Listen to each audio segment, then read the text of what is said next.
కిషన్ రెడ్డి సికింద్రాబాద్లో ఎంపాడు. ఎవరి సీటే? బండారు దత్తాత్రేయ. ఆయన బీసీ కాదా?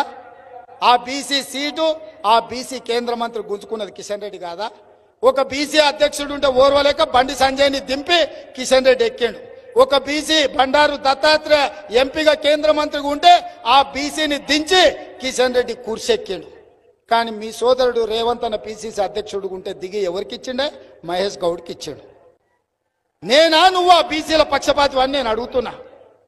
మూడుదాకా ముఖ్యమంత్రి ఆయనే, పిసిసి ఆయనే. ఎంత ఒత్తిడి తీసుకొస్తే ఇలా మార్చారు. ఇలా భారతీయ జనతా పార్టీ మొదటి చూడ డాక్టర్ లక్ష్మణ్ గారు బీసీ, ఒక బీసీ నాయకుడు. ఓబీసీ మొత్తం జాతీయ అధ్యక్షుడికి రాజ్యసభ ఇచ్చినాం, పార్లమెంటరీ పార్టీ బోర్డు ఇచ్చినాం, ఇలా రాష్ట్ర అధ్యక్షుడికి చేసినాం. ఇలా నాకు బీసీ అని గుర్తించి ఇలా రాష్ట్ర అధ్యక్షుడు ఇచ్చారు.